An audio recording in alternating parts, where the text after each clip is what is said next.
yang sudah masuk ke Zoom meeting ini. Terima kasih sudah meluangkan waktunya untuk membahas sejarah bersama kami. Ya, sebelum saya izin untuk share screen, pertama-tama saya ingin bercerita tentang latar belakang ya. Memang kebetulan, secara kebetulan saya ini dilahirkan anak dari seorang tentara TNI AU. Nah, maka dari kecil pun saya sudah kebetulan juga tinggal di Pangkalan, jadi tiap hari pun mengamati seliweran pesawat-pesawat TNI AU. Dan kebetulan juga dekat dengan museum di Jogja, Museum Dirgantara Mandala. Nah, itulah yang memupuk kecintaan saya. Jadi sebenarnya mungkin kurang tepat kalau saya disebut sebagai ahli sejarah militer atau pakar gitu ya. Jauh sekali, saya hanya sekedar penggemar di sini, pemerhati saja yang berusaha untuk membagi sedikit informasi dengan Bapak Ibu sekalian. Oke, untuk memulai saya izin share screen ya, Mas Bening ya. Silakan Mas Taufik. Oke.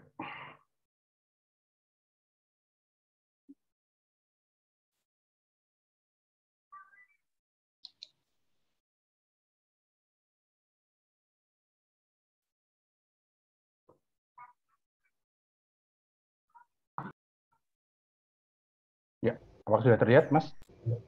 Sudah nampak ya? Aman-aman. Oke. Iya. Jadi sebelumnya dari arahan panitia, kita dibagi dua nih.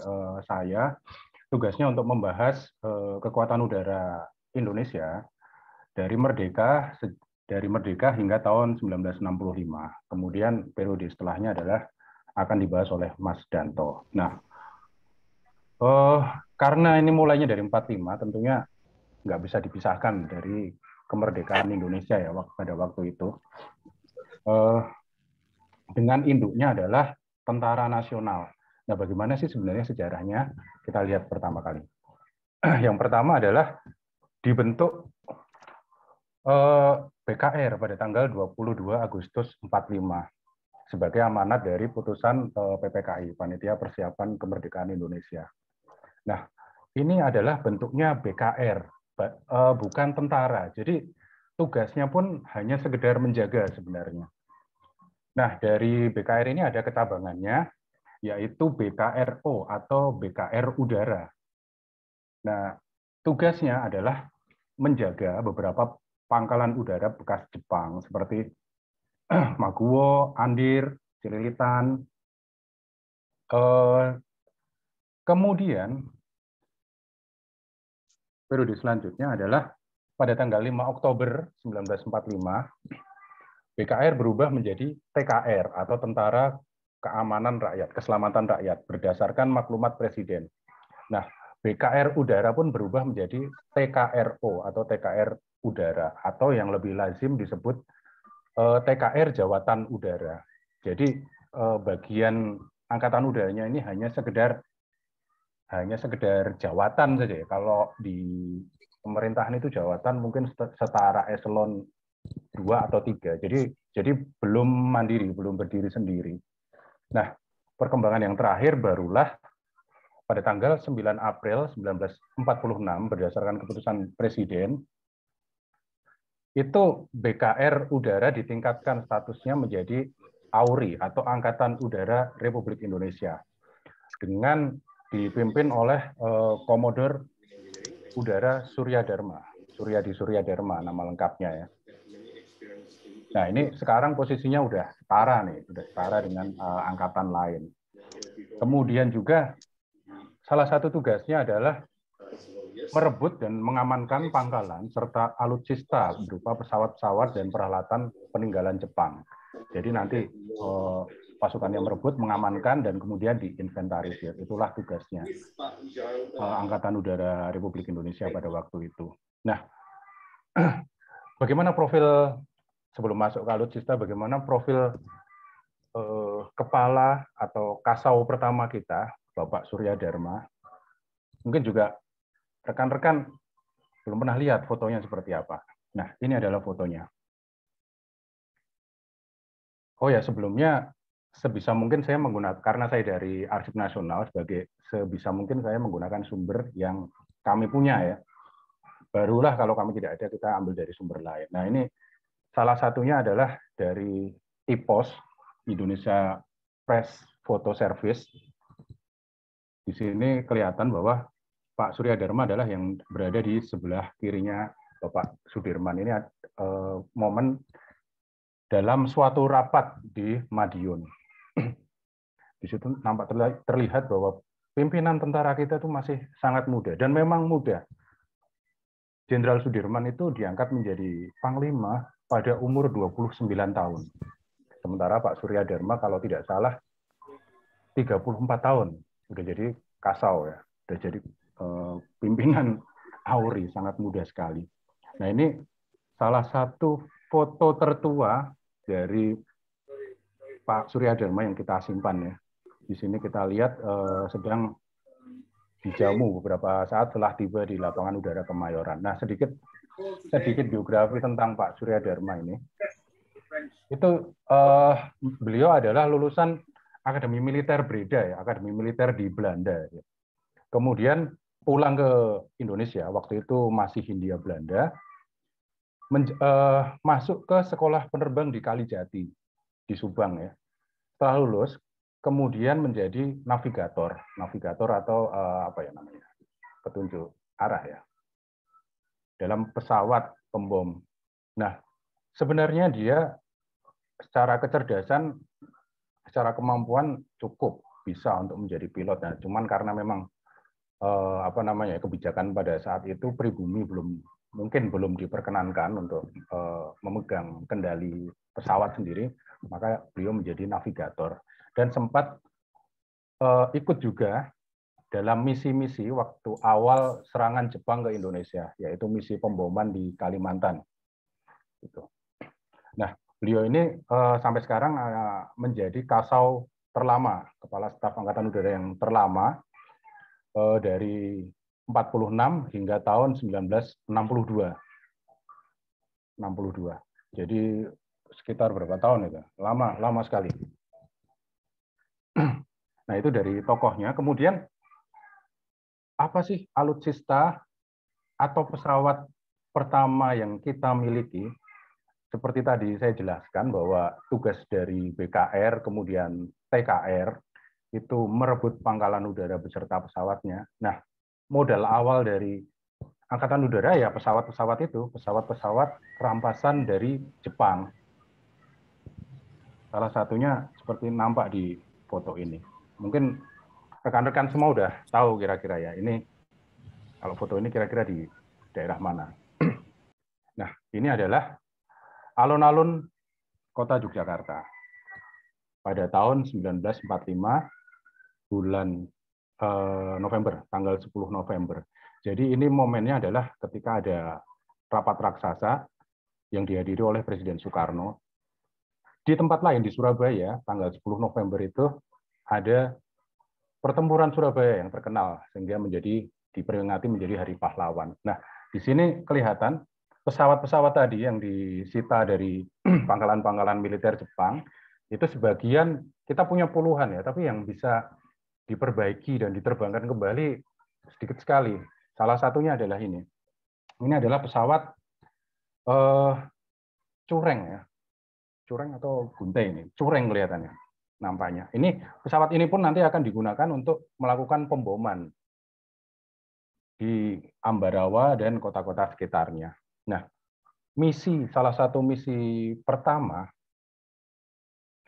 itu adalah melakukan serangan ke Ambarawa, Salatiga, dan Semarang, yaitu pada tahun 1947, tahun kemudian.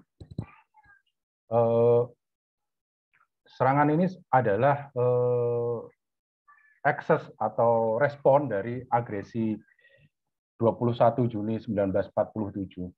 Kemudian 8 hari berikutnya,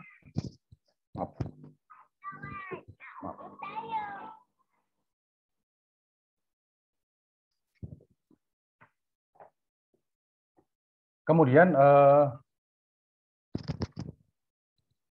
29 Juli 47 hanya bermodalkan pesawat-pesawat Jepang tersebut dengan perintah dari Surya Dharma menyerang 3 kota tersebut. Itu sebenarnya tujuannya bukan untuk menimbulkan kerusakan ya, karena terlalu jauh, modalnya hanya pesawat kecil dan beberapa bom saja.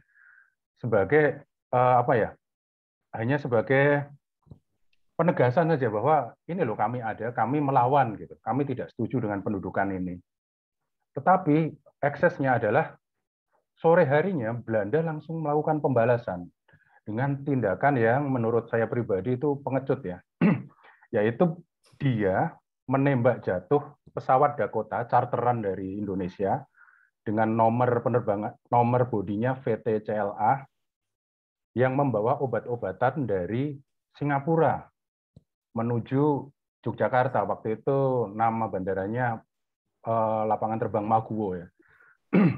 Padahal pesawat ini sudah mendapatkan clearance atau izin dari Jakarta untuk mendarat.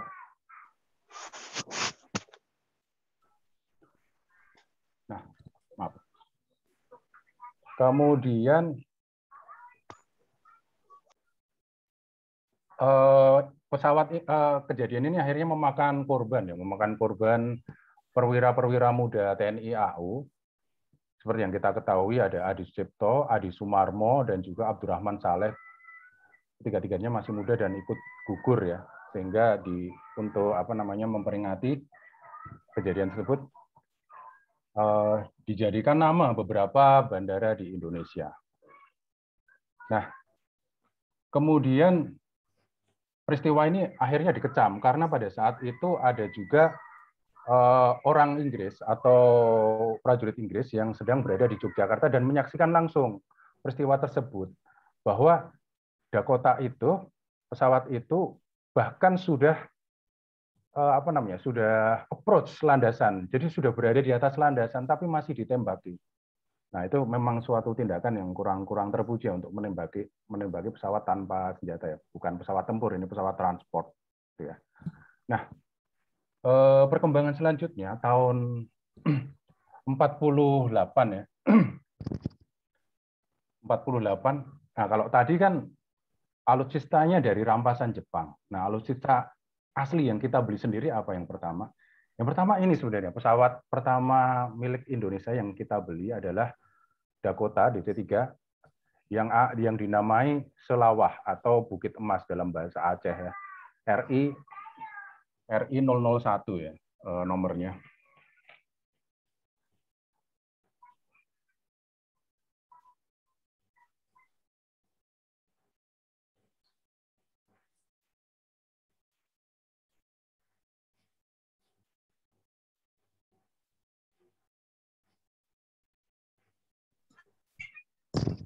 Maaf, ada kendala teknis ya. Sampai mana tadi ya? Ya, ini terjadi ketika Bung Karno melakukan kunjungan ke Aceh ya, ke Aceh. Beliau melakukan penggalangan dana kepada saudagar-saudagar dan orang-orang kaya di Aceh. Kita ini Republik sudah berdiri beberapa tahun, tapi kita belum punya pesawat sendiri. Apakah baiknya saudara-saudara berkenan untuk mengumpulkan dana untuk membeli? Hanya dalam waktu 2 hari uang sudah terkumpul dan dalam waktu singkat juga langsung dibelikan pesawat ini ya.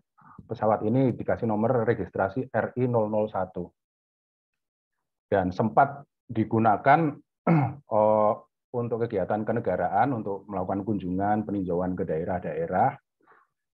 Tetapi akhirnya terpaksa mengungsi dalam tanda kutip karena pada saat itu terjadi agresi militer kedua, ruang udara Indonesia sudah seluruhnya dikuasai Belanda, sehingga pesawat ini bersama kru dan pilot dan co-pilot serta teknisi terpaksa mengungsi. Mengungsinya kemana? Mengungsinya adalah ke Burma atau Myanmar sekarang. Di sana dia berubah menjadi pesawat komersil yang nanti keuntungannya pun akan digunakan untuk membiayai perjuangan Indonesia. Menjadi pesawat charter waktu itu namanya Indonesian Airways. Jadi itu metamorfosisnya seperti itu. Nah, ini adalah nomor serinya di belakang RI001. Kemudian perkembangan selanjutnya adalah setelah tadi pesawat rampasan Jepang, kemudian ini pesawat kita beli sendiri. Yang terakhir adalah setelah terjadinya konferensi meja bundar, kemudian dilanjutkan dengan penyerahan kedaulatan. Termasuk diantaranya adalah penyerahan alat-alat perang dari Hindia Belanda, pemerintahan Hindia Belanda ke Indonesia. Nah, dalam hal AURI sendiri, dia mendapat warisan atau hibah dari militer Luftwaffe ya, kalau saya tidak salah untuk mempronounsnya ya, atau angkatan udara dalam Kenil, dari Kenil Belanda. Ini diserahkan baik markas, kemudian alutsista, pesawat dan peralatan kepada TNI Angkatan Udara. Diwakili langsung oleh Komodor Surya Dharma.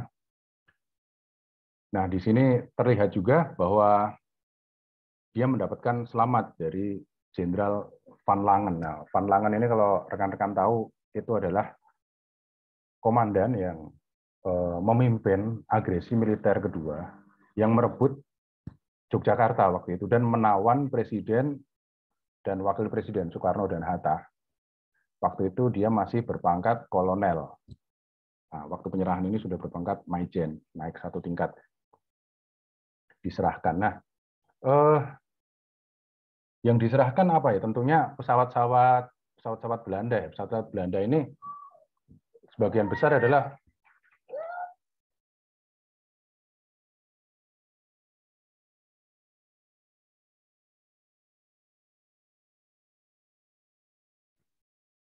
pesawat sekutu atau pesawat buatan Amerika ya. Nah, 1 tahun kemudian langsung digunakan untuk dalam upacara peringatan ulang tahun AURI atau TNI AU. Nah, seperti ini terlihat. Di sini keterangannya saya kutip langsung dari ANRI ya. Dari inventaris ANRI, pesawat pemburu siap lepas landas dalam parade udara perayaan ulang tahun ke-5 Angkatan Udara di Pangkalan Udara Cililitan. Pangkalan Cililitan ini sekarang adalah Halim Perdana Kusuma yang baru dikasih nama tersebut sekitar medio tahun 50-an. Ini adalah pesawat P-51 Mustang. Indonesia mewarisi sekitar 30 buah pesawat pemburu ini, yang nantinya mungkin rekan-rekan lebih kenal dengan nama pesawat Cocor Merah waktu itu, karena memang di ujung hidungnya dicat warna merah. Kemudian pesawat lain itu adalah ini adalah B-25 Mitchell, ini pesawat pembom medium. Kita punya sekitar 25 buah dari Belanda ya. Nah, ini alutsista pertama warisan dari Belanda. Di dalamnya seperti apa sih? Ya, seperti ini. Ini adalah pesawat transport tadi, Dakota, yang setelah diserahkan digunakan untuk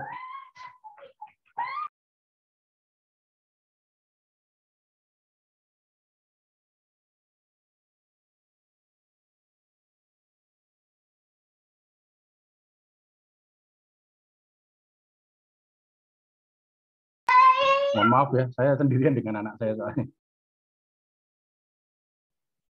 Tidak apa-apa, rekan Taufik, lanjut saja. Besarnya jadi sejarawan.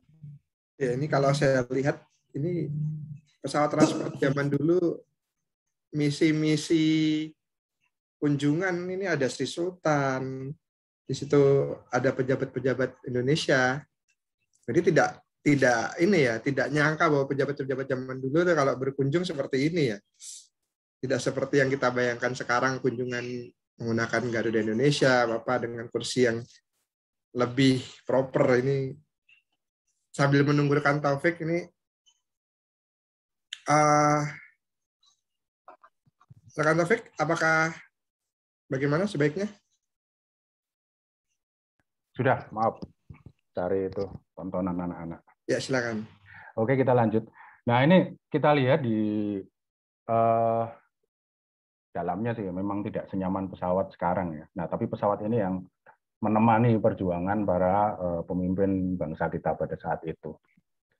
Nah, periode selanjutnya pesawat-pesawat tersebut udah langsung digunakan untuk operasi yang berkaitan dengan militer di Indonesia. Salah satunya adalah penumpasan insurgensi atau pemberontakan-pemberontakan. Salah satunya adalah pemberontakan PRRI dan Permesta.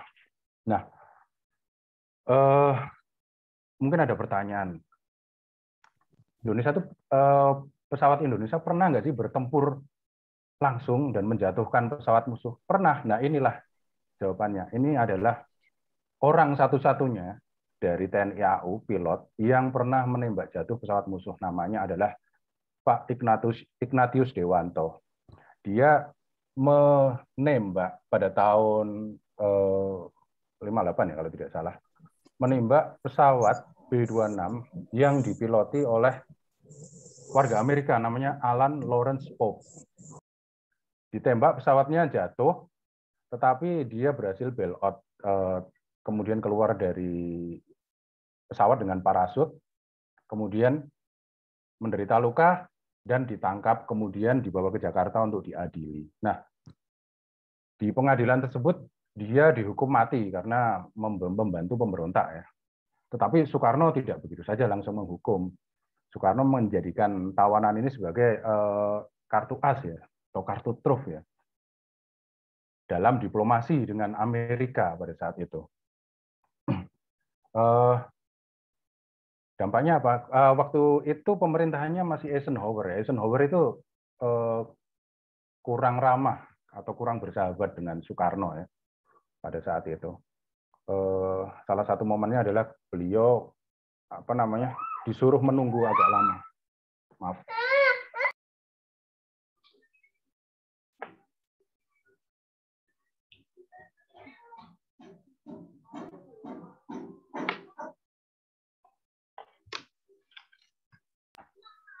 Nah, sehingga Soekarno sendiri lebih condong akhirnya ke negara-negara di Blok Timur ya untuk mendapatkan alutsista. Nah, Eisenhower turun kemudian berganti dengan Kennedy. Nah, Kennedy ini agak bersahabat dengan Soekarno ya. Pada saat itu dia bahkan mengutus langsung adiknya, Jaksa Agung Robert Kennedy ke Jakarta. Ya salah satunya untuk membahas pembebasan Popo ini. Bahkan istri dan anaknya pun terbang langsung ke Jakarta untuk bertemu dengan Soekarno sambil berisak tangis. Dia memohon agar suaminya dibebaskan. Dan akhirnya dibebaskan juga, tapi dengan diam-diam. Tapi itu tidak gratis. Nah, balasannya adalah Indonesia mendapatkan alutsista juga dari Amerika berupa pesawat Hercules. Saat itu Indonesia menjadi pengguna pertama pesawat Hercules di luar Amerika sendiri pada saat itu. Nah, perkembangan berikutnya tahun 60, Khrushchev atau pemimpin Soviet pada saat itu ke Indonesia. Kemudian 1 tahun kemudian dibalas melakukan kunjungan balasan, Nasution beserta Surya Dharma juga melakukan kunjungan ke Soviet untuk menekan beberapa perjanjian, terutama berkaitan dengan pinjaman kredit untuk memperbaharui angkatan perang, tidak hanya TNI AU sih, angkatan laut juga, angkatan darat juga. Tapi memang salah satu porsi kredit terbesarnya adalah pada persenjataan TNI AU, seperti itu. Kalau tidak salah, bahkan hampir lebih dari 400 juta dolar pada saat itu, dengan bunga yang rendah dan tanpa syarat macam-macam. Diberikan begitu saja kepada Indonesia. Nah, itu Indonesia langsung berubah menjadi first class armadanya ya, kelas 1. Contohnya seperti ini. Di sebelah kiri atas itu ada pesawat buru sergap waktu itu namanya MiG-21 Fishbat. Ini pesawat pada saat itu sudah bisa mencapai kecepatan 2 kali kecepatan suara, lebih cepat dari suara. Lawannya adalah pesawatnya Belanda yang masih bercokol di seputar Papua pada saat itu adalah Hawker Hunter. Itu bahkan tidak sampai 1 kali kecepatan suara. Indonesia ini menjadi negara pertama juga di luar Rusia, di luar Soviet yang menggunakan pesawat ini. Kemudian di bawah itu adalah heli angkut terbesar di dunia pada saat itu, yaitu Mi-6.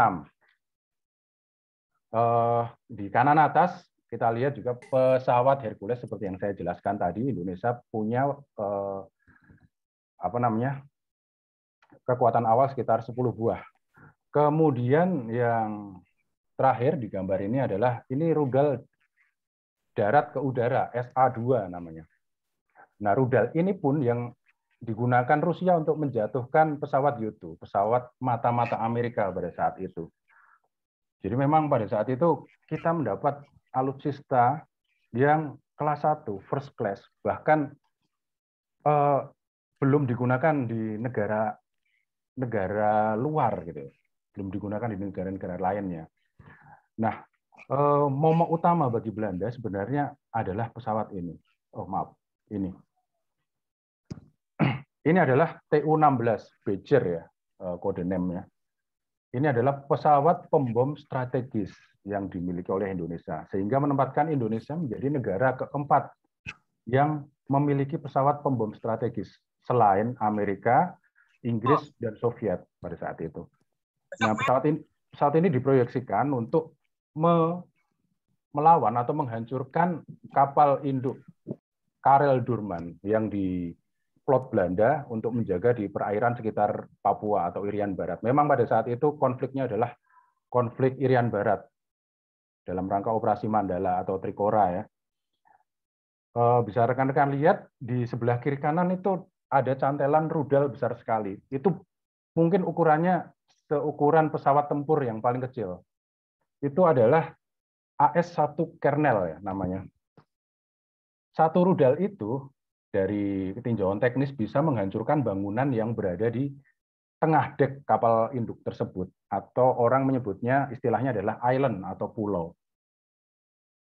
Satu rudal bisa menghancurkan kapal tersebut. Apalagi Indonesia waktu itu punya lebih dari 20 pesawat TU ini. Perkembangan selanjutnya, Amerika pun sebenarnya sejak tahun 50-an ya, itu sudah mengintai Indonesia lewat pesawat mata-matanya. Dia rutin melewati wilayah Indonesia dan secara diam-diam memotret pangkalan-pangkalan militer Indonesia, dan akhirnya mendapat foto-foto tersebut, foto pangkalan rudal, foto pangkalan pesawat pembom, dan akhirnya setelah dianalisis bahwa ya memang kekuatan ini kalau diadu vis a vis atau diadu 1 lawan 1 dengan Belanda, Belanda pasti kalah dalam waktu yang tidak terlalu lama.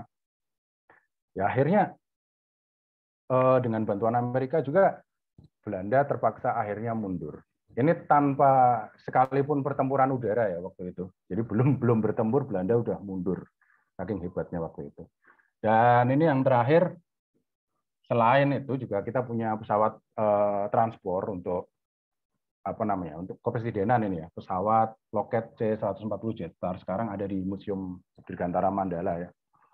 Ya untuk menanggapi isu-isu yang sekarang cat berubah dari biru menjadi merah. Jadi dulu memang clear-nya merah seperti itu. Di pesawat presidenan memang seperti itu. Oke, itu intermezzo tadi ya. Nah, yang terakhir adalah pada tahun 62 Kasau Surya Dharma akhirnya diganti oleh Panglima Omar Dhani. Nah, ini adalah ekses dari suatu peristiwa yang mungkin nanti akan saya jelaskan. Nah, Omar Dhani ini seperti Surya Dharma juga masih muda waktu itu. Dia dikasih jabatan pada umur 38 tahun. 38 tahun. Dan dalam 38 tahun itu, 12 tahun dia baru berdinas di Angkatan Udara. Betapa singkatnya masa pengabdian dia, kemudian langsung menuju posisi puncak. Nah, Omar Dhani ini pada tahun 64, setelah Trikora selesai, kita konfrontasi berlanjut dengan negara Malaya, ya, dengan Federasi Malaya, yang dikenal dengan nama Dwikora. Ya. Beliau ditunjuk menjadi Panglima Koga atau Komando Siaga.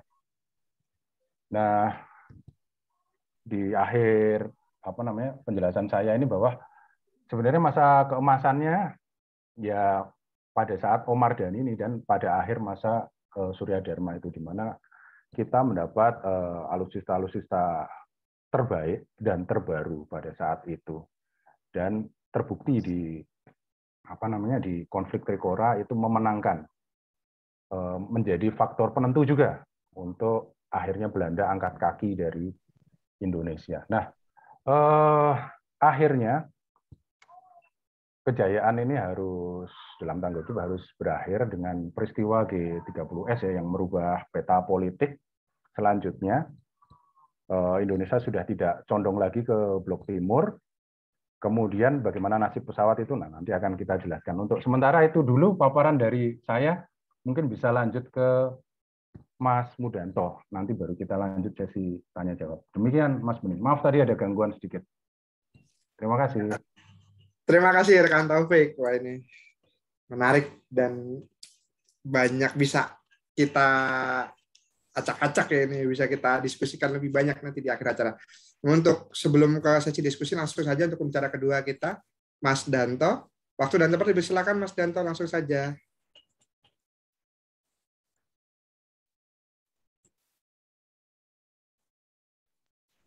Terdengar suara saya? Aman Mas, terdengar Mas. Baik, mohon share screen. Alhamdulillah terdengar. Mas Bayu ya? Iya Bisa Mas. di screen Mohon maaf. ini, Mas, ini tayangannya. Oke.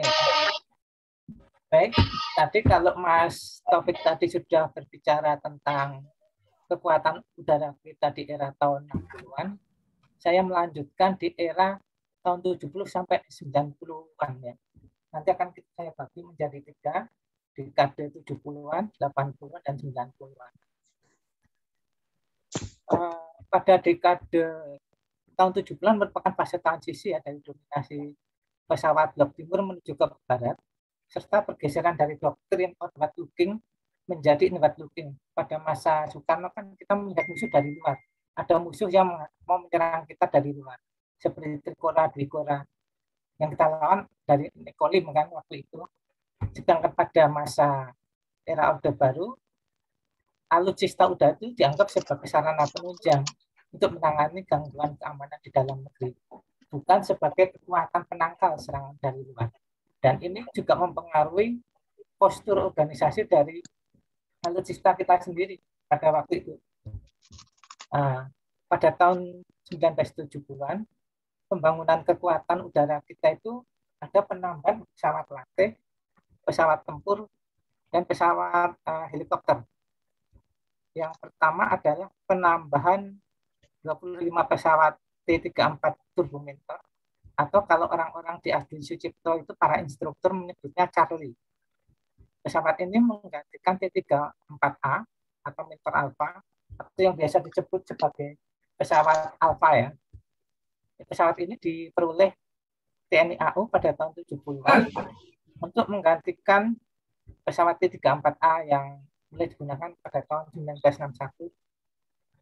Turbominter sendiri diperoleh TNI AU merupakan pesawat bekas dari US Navy.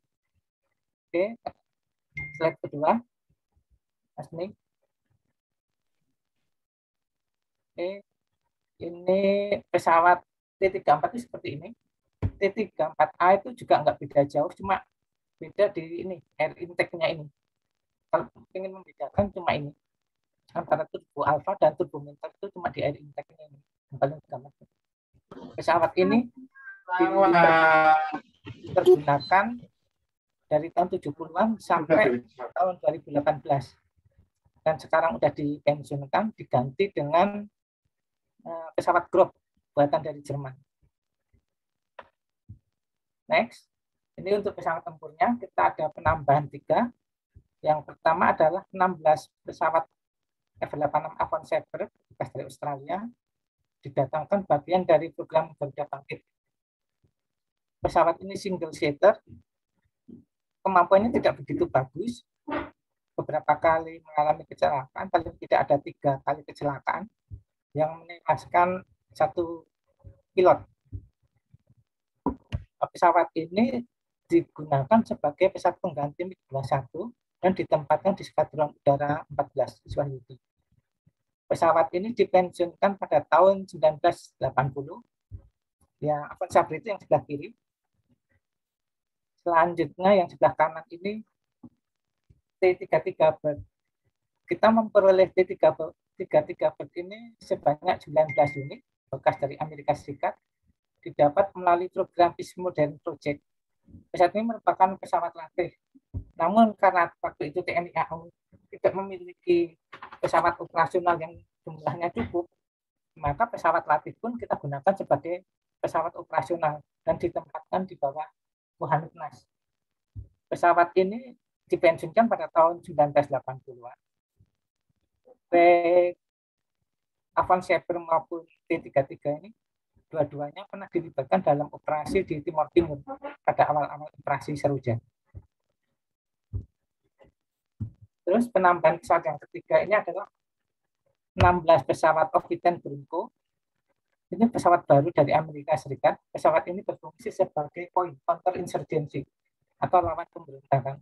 Dan ini cocok sekali langsung digunakan di Timor Timur pada waktu di Timor Timur, pesawat ini oleh anggota ABRI yang bertugas di sana diberi call sign kampret karena bisa terbang rendah untuk menyerang musuh baik dengan menggunakan roket maupun bom maupun tembakan senjata mesin berat. Kelebihan pesawat ini dan keunikannya adalah dia menggunakan twin tail boom. Twin tail boom itu ini ekor jumlahnya dua buah dengan vertical stabilizer yang menyambung. Dan dia juga pakai pesawat model high wing. Jadi high wing itu sayapnya nempel di punggung pesawat. Dengan model seperti ini, orang yang duduk di kokpit, pilot dan kopilotnya itu tidak terhalang kalau melihat ke bawah karena sayapnya berada di atas. Pesawat ini sangat baik dan digunakan selain di operasi Seruja di Timor Timur juga di Papua. Terus operasi Halo untuk menangkal masuknya manusia perahu di sekitar Natuna pada tahun 8586. Terakhir terlibat dalam operasi darurat militer di Aceh tahun 2003. Pesawat ini dipensiunkan pada tahun 2007. Oke, ini pesawat angkut. Pada tahun 70-an, beberapa pesawat Dakota memang masih beroperasi di lingkungan TNI AU, tapi pelan-pelan karena usia mulai digantikan dengan pesawat Fokker 27. Ini pesawat tidak langsung masuk 8 unit pada tahun 70-an. Ada yang baru masuk pada awal tahun 80-an karena nyicil masuknya. Pesawat ini sebagai pesawat angkut sedang ditempatkan di Skadron Udara 2 Halim Perdana Kusuma. Ketika kru pesawat Garuda mogok pada bulan Januari 1980, ada 5 pesawat Fokker TNI AU yang ditugaskan untuk melakukan operasi jembatan udara. Operasi itu untuk mengangkut penumpang yang terlantar akibat pemogokan awak pesawat Garuda. Bisa dilihat ketika pesawat ini digunakan untuk tugas kekaryaan ya, operasi jembatan udara, maka registrasinya pun diganti dengan registrasi pesawat sipil. Atasnya tetap TNI AU, itu sudah paten. PFJ ini merupakan kode registrasi pesawat sipil. Karena untuk melayani penerbangan sipil diwajibkan menggunakan nomor registrasi pesawat sipil. Sedangkan kalau kita pakai registrasi militernya ini 03, berarti kalau kode di Angkatan Udara A-2703. Karena dia Fokker 27, maka pakai kode 27, belakang nomor urutnya nomor 3, A2703. Itu memberi kode pesawat angkut. 27 itu seri pesawatnya Fokker 2703 itu nomor urut pesawatnya. Nah, karena dia digunakan untuk misi penerbangan sipil, maka untuk sementara waktu dipakai PFJ. Selain Fokker 27 juga digunakan pesawat lain seperti Dakota, Hercules juga diperbantukan untuk mengangkut penumpang yang terlantar di beberapa bandara. Next, ini ada penambahan helikopter. Pada waktu itu kan Amerika habis kalah ya di Vietnam. Banyak alutsista Amerika yang ditinggal, terutama di Thailand. Indonesia memperoleh berkah, memperoleh 16 helikopter UH-34 Fox Tau bekas dari Amerika Serikat. Orang yang berjasa memperjuangkan agar TNI AU memilih helikopter ini adalah Archie Loper, yang pada waktu itu menjabat sebagai Regional Director of Southeast Asia dari perusahaan pesawat Sikorsky Aircraft. Archie Loper sendiri itu bukan orang asing di Indonesia, karena sejak tahun 60-an dia sudah keluar masuk Indonesia mengasistensi pesawat-pesawat kita yang dari Amerika. Seperti kita tahu, Bung Karno itu kan memperoleh hadiah helikopter UH-34 juga dari Presiden Eisenhower, yang kemudian dipilih sebagai S-58, terus dari Presiden John F. Kennedy dapat pesawat P-61. Kedua-duanya buatan Sikorsky. Nah, si Archie Loper ini ke Indonesia dalam rangka meninjau dan membimbing para teknisi dan penerbang kita mengoperasikan dua pesawat untuk Presiden itu tadi. Nah, UH-34 ini pada tahun 80-an dimodifikasi menjadi helikopter twin deck, memakai merek mesin yang namanya twin deck. Perbedaan dari UH-34 dengan twin deck ini, kalau di bagian atasnya sini nanti akan ada lubang angin bentuknya kotak, ada 2 unit. Itu yang membedakan antara UH yang orisinil, UH-34 yang orisinil dengan UH-34 yang twin deck. Next, selain UH-34 kita juga memperoleh hibah dari Australia, yaitu 12 helikopter Bell 47 Casio. Helikopter ini sampai sekarang masih operasional di skadron udara, digunakan sebagai pesawat untuk latih bagi para penerbang helikopter TNI AU. Nah, pada tahun 80-an helikopter Siok ini dimodifikasi menjadi helikopter Bell 47 Soloy dan sampai sekarang masih operasional berdampingan dengan IC-120 Kolibri. Selain itu, pada tahun 70-an kita juga memperoleh 2 helikopter AS-330 Puma dari Prancis yang masuk pada tahun 78.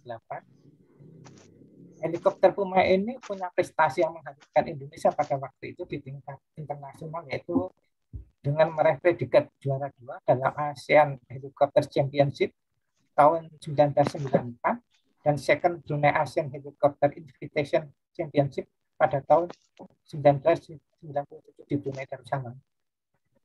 Meski memiliki prestasi, helikopter ini juga pernah mengalami musibah yang sangat menyedihkan ya. Helikopter pertama yang masuk pada tahun 78 itu usai mengikuti latihan Malindo 6 di Malaysia dalam perjalanan pulang ke Lanut Atang Sanjaya di Bogor. Dalam cuaca buruk, helikopter itu bersinggungan di udara di atas Kepulauan Seribu. Kedua-dua helikopter itu jatuh dan 12 orang awak pesawat yang ada di dalamnya gugur. Next, ini pembangunan kekuatan udara pada era 1980-an. Pada masa ini kita memperoleh 40 pesawat latih AS-202 Bravo dari Swiss. Pesawat ini dioperasikan dari tahun 1981 hingga tahun 2014. Saat ini fungsi sebagai pesawat latih mula ini sudah digantikan dengan pesawat Group dari Jerman. Sedangkan yang kanan ini adalah pesawat Hawk 53. Kita memperoleh pesawat ini sebanyak 20 buah dari Inggris, dari pabrik pesawat Presiden. Pada mulanya pesawat ini digunakan sebagai pesawat latih lanjut untuk para calon pilot pesawat tempur. Namun karena kita berkurang pesawat yang operasional, maka pesawat ini dialihkan ke satuan operasional, yaitu Skadron Udara 15 di Iswahili. Pesawat ini sudah dipensiunkan pada bulan Maret 2015 dan terakhir itu sekarang dimuseumkan di Dirgantara Mandala. Ini next, ini pesawat F-5 Tiger pada tahun 1980 kita memperoleh pesawat F-5 Tiger melalui program Peace Komodo. Sebenarnya sejak tahun 78 pemerintah Indonesia itu sudah melakukan pendekatan terhadap pihak Amerika dengan mengirimkan Jenderal L.B. Murdani dan Irjen Hasnan Habib untuk bertemu dengan Deputi Menteri Luar Negeri Amerika Serikat untuk kawasan Asia Pasifik, yang dalam pertemuan itu intinya Indonesia meminta supaya Amerika bersedia menjual F-5 kepada Indonesia. Namun pada waktu itu belum memperoleh tanggapan yang serius dari pemerintah Amerika. Kemudian Jenderal M. Yusuf, Panglima ABRI waktu itu, memanggil Duta Besar Amerika yang ada di Jakarta, menyampaikan bahwa Pak Harto berkeinginan supaya Indonesia bisa memperoleh pesawat F-5 Tiger. Namun juga kurang memperoleh tanggapan yang berarti, sampai kita jengkel, dan kemudian kita mengirim tim ke Perancis untuk melakukan penjajakan pembelian pesawat Mirage F1. Pada waktu itu, pesawat Mirage F1 itu merupakan kompetitor dari F-5 Tiger. Melihat kita sudah mulai main mata dengan pihak Perancis, pemerintah Amerika kemudian bersedia meluluskan permintaan kita menjual 16 buah pesawat F-5 Tiger. Pesawat ini masuk ke jajaran TNI pada sekitar tahun 80-an. Dan pesawat itu menjadi pesawat yang tercepat pada waktu yang dioperasikan oleh TNI. Selama dioperasikan oleh TNI AU, ada kejadian yang menarik, yaitu pada tahun 92, dua pesawat F-5 Tiger yang diterbangkan oleh Kapten Hadian Suminta Atmaja dan Letu Fahri Adami itu melakukan patroli di sekitar Aceh. Dia memperoleh informasi dari satuan radar kita yang di Lok Sumawe bahwa ada objek terbang di atas Lok Sumawe, di atas daratan Lok Sumawe. Kita tahu bahwa di Lok Sumawe itu ada objek vital nasional, ya, yaitu LNG Arun, Exxon Mobil Oil, sama Pupuk Iskandar Muda. Nah, itu kehadiran pesawat di atas industri strategis kita kan berarti suatu ancaman. Dua pesawat itu kemudian dikirim untuk melakukan identifikasi secara visual, dan setelah dekat kita tahu bahwa pesawat itu adalah pesawat E-2HE, pesawat radarnya Amerika. E-2HE itu pesawat radar yang di punggungnya ada radar, dan pesawat itu berpangkalan di atas kapal induk. Kalau ada pesawat itu di sekitar suatu ruang udara, berarti sekitar itu pasti ada kapal induknya Amerika. Benar saja, begitu kita sudah mulai pendekatan ke arah pesawat E2, tiba-tiba dua pesawat Tiger kita mempunyai peringatan dari satuan radar, ada objek terbang yang mendekati kamu. Ternyata yang datang itu dua buah pesawat F-14 Tomcat yang di atas kertas, kalau kita duel pasti kita kalah.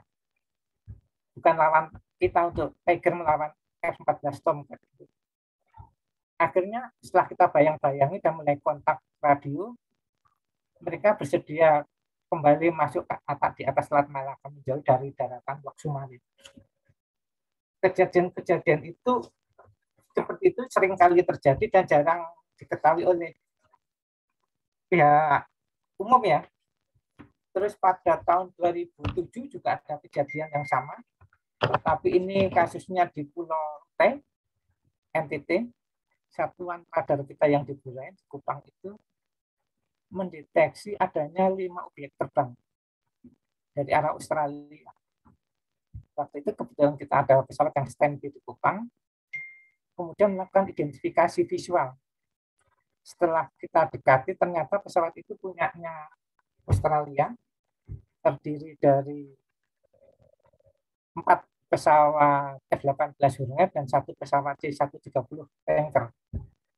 Setelah kita adakan komunikasi, ternyata mereka terbang lintas menuju ke arah Singapura, ke Paya Lebar. Karena perintah dari Tuhan hanya identifikasi dan bayang-bayangi, maka kita tidak akan mengambil tindakan apapun, dan mereka menunjukkan bahwa mereka tidak bersenjata. Lihat poin cantelan-cantelan di sayap pesawat tempur Australia itu tidak terdapat senjata, jadi mereka melakukan penerbangan secara damai. Mungkin itu aja beberapa kejadian penting yang berkaitan dengan F5. Oh ya, pada pertengahan tahun 95, beberapa F5 kita itu mengalami peremajaan yang dinamakan sebagai, disingkat sebagai MACAN, yaitu Modernization of Avionics Capabilities for Armament and Navigation. Pelaksana proyek ini adalah Sabka Belgia. Namun sebelum proyek ini selesai mengupgrade semua pesawat F5 kita, muncul peristiwa jajak pendapat di Timur Timur. Maka seluruh tenaga ahli Sabka itu pulang ke negaranya, dan proyek modernisasi ini dilanjutkan oleh petugas-petugas kita yang ada di Skadron Teknik di Lanut Iswahyudi. Next, ini adalah A4 Skyhawk. Kita memperoleh pesawat A4 ini, jumlahnya 33, dari Israel. Didatangkan secara rahasia melalui operasi Alpha. Nah, pada waktu itu, beberapa orang penerbang dan teknisi kita dipanggil secara khusus oleh pimpinan Angkatan Udara, dan kemudian dipanggil lagi oleh pejabat-pejabat BAIS, bahwa mereka akan dikirim belajar menerbangkan pesawat A4 di Amerika Serikat, tepatnya di Satuan Penerbangannya Marinir Amerika. Mereka berangkat dari Jakarta menuju Singapura, terus ke Frankfurt, Jerman. Saat di Jerman ini baru mereka dikasih tiket menuju ke Tel Aviv. Mereka kaget, tiba-tiba ke Tel Aviv. Tapi perintah harus dilaksanakan, dan mereka belajar di Israel selama beberapa bulan. Dan hebatnya lagi, selama di Israel itu mereka dilatih oleh pilot-pilot terbaiknya Angkatan Udara Israel. Dan latihan di sana itu sangat keras dan sangat berisiko. Karena para penerbang kita ketika latihan itu langsung masuk menyusup ke wilayah udaranya Mesir atau Suriah.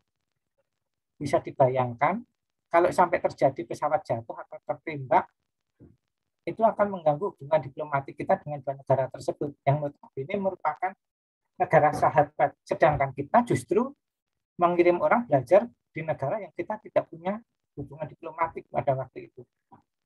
Singkat kata, penerbang-penerbang kita itu telah berhasil menuntut ilmu di sana dan dilantik memperoleh penerbang dan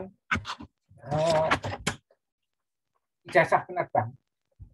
Tapi sukacita itu kan langsung sesaat ya, karena mereka begitu memilih itu hari weekday, berapa jam kemudian mereka dikumpulkan oleh perwira BAIS, ijazah penerbang mereka yang baru diperoleh dan wing penerbang mereka serta semua identitas yang berbau Israel langsung dibakar saat itu juga.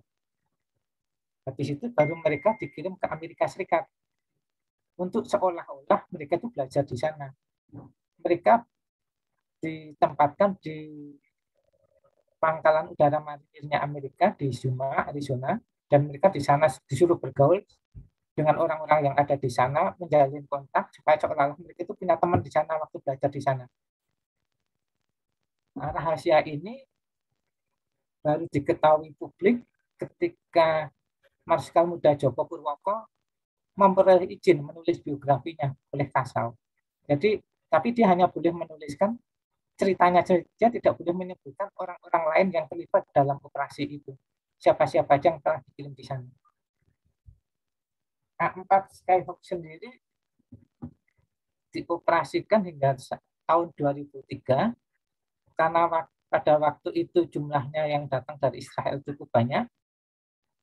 Ditempatkan di 2 skadron, yaitu skadron 11 waktu itu masih di Iswahyudi, kemudian pindah ke Hasanuddin, dan skadron 12 yang ada di Lanut Rusmin Nuria di Pekanbaru. Oh ya, pesawat A4 ini juga pernah dilibatkan dalam satu operasi rahasia. Pada tahun 87 ada KTT ASEAN di Manila. Waktu itu presidennya Corazon Aquino. Waktu bertugas di sana kan waktu Filipina dalam keadaan yang kurang aman akibat dari kudeta yang dilakukan oleh Kolonel Gregorio Primo Honasang.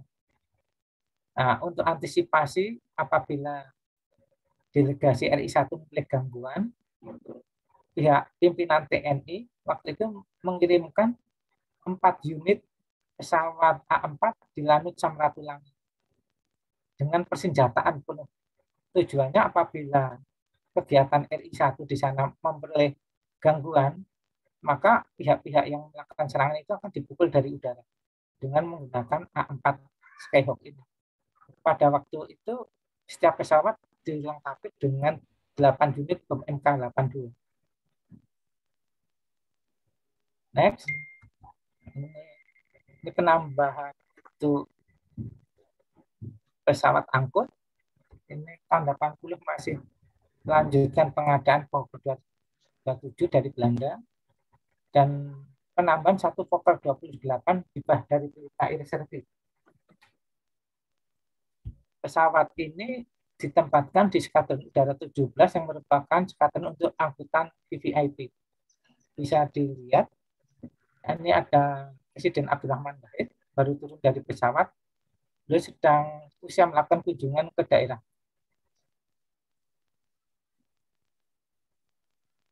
Next, ini pesawat Hercules. Pesawat ini adalah legendaris, itu kuda beban andalannya TNI AU.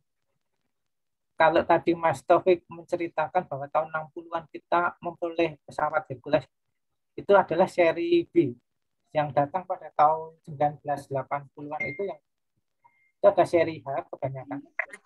Pesawat ini terdiri dari 13 pesawat yang masuk. 62 orang menonton. Terdiri dari 10 Hercules varian angkut pasukan, 2 varian angkut VVIP, dan 1 varian intermaritim. Untuk angkut pasukan itu paling gampang kita kenali kalau catnya loreng. Hijau loreng itu biasanya untuk angkut pasukan, untuk penerjunan pasukan. Untuk varian angkut VVIP itu ada 2 unit. Ini gambarnya seperti ini, putih abu-abu. Pesawat ini sangat mewah. Ada toilet, ada pantry-nya, ada ruang rapatnya di dalam. Kita punya diberi tail number A1314 dan A1341. Nomornya tidak urut, berbeda dengan seri pesawat yang lain. Kalau 1314 dan 1341 itu digabung, dijumlahkan membentuk angka 9, yang merupakan angka keberuntungan. Nomor itu yang memilih langsung Jenderal M. Yusuf pada itu sebagai pangkat. Karena Jenderal M. Yusuf itu suka meninjau ke pasukan-pasukan yang berada di daerah, maka beliau kalau ke daerah itu selalu menggunakan salah satu dari pesawat angkut VVIP ini. Dan yang selalu menjadi pilot dari Jenderal M. Yusuf ketika melakukan kunjungan dengan menggunakan pesawat Hercules adalah Kolonel Masulili. Dan itu selalu, pilotnya selalu itu. Yang terakhir ini adalah satu varian intermaritim. Kita cuma punya satu, A1322. Nah, tapi sayangnya pada tahun 85 pesawat ini mengalami kecelakaan dalam penerbangan dari Medan menuju ke Padang. Pesawat menabrak Gunung Sibayak dan seluruh awak pesawatnya gugur.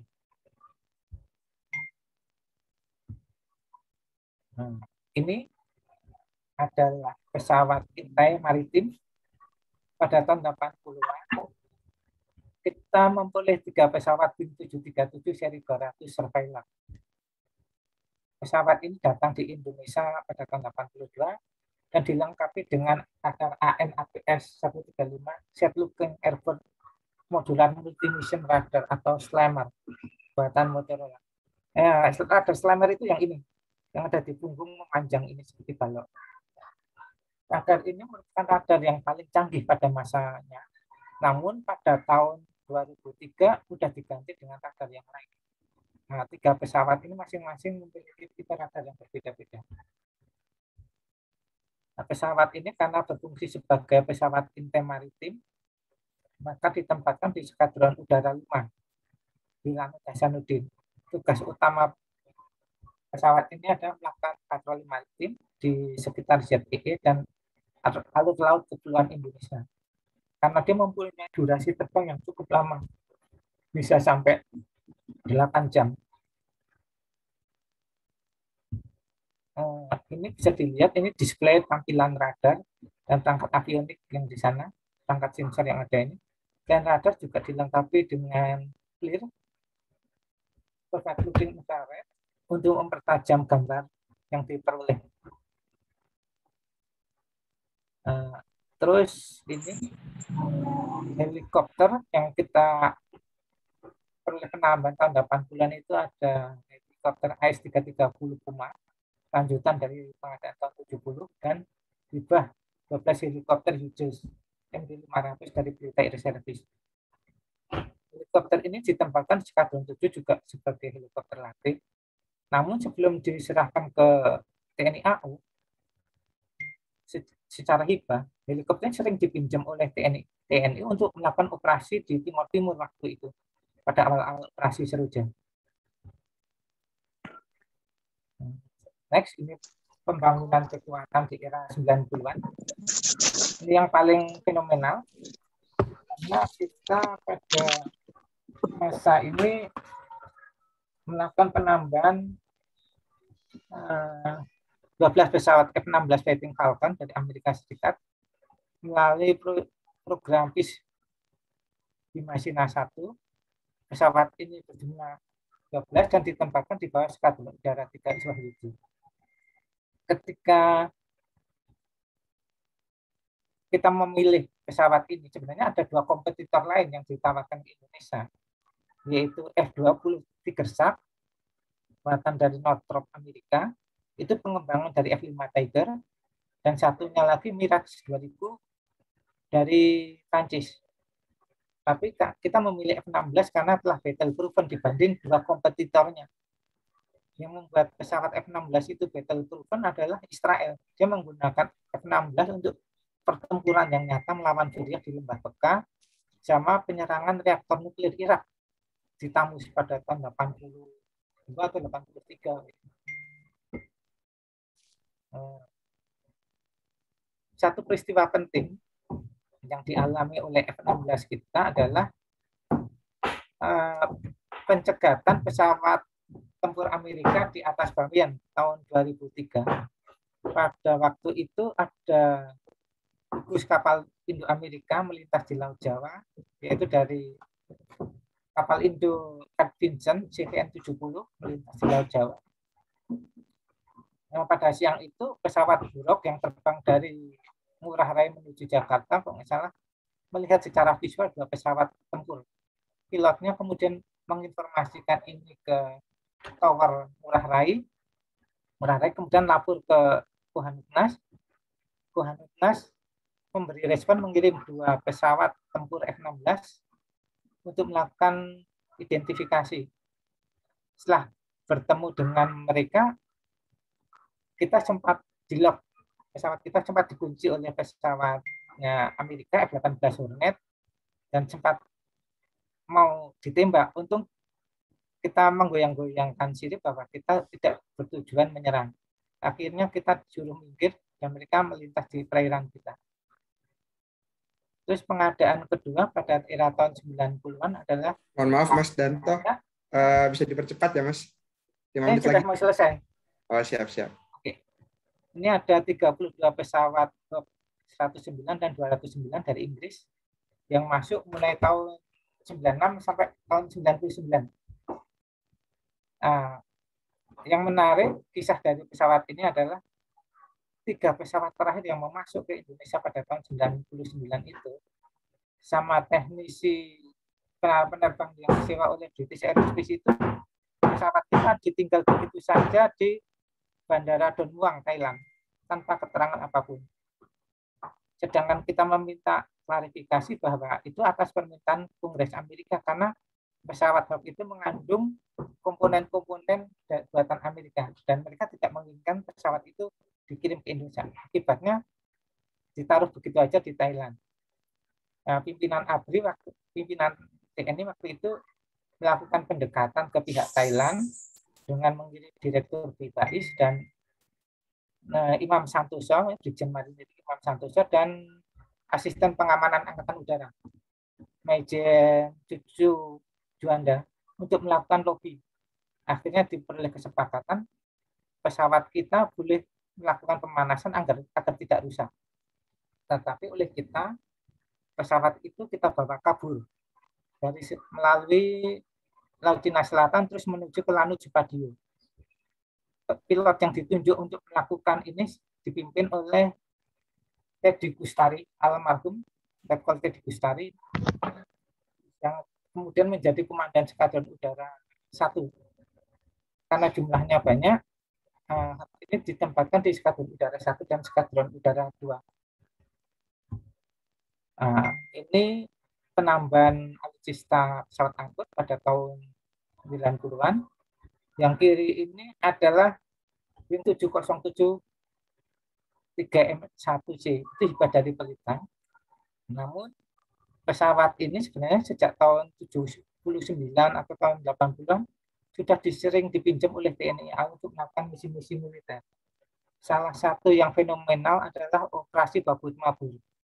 Operasi Babut Mabur itu adalah operasi bantuan persenjataan untuk pejuang mujahidin di Afghanistan yang disamarkan sebagai operasi bantuan kemanusiaan.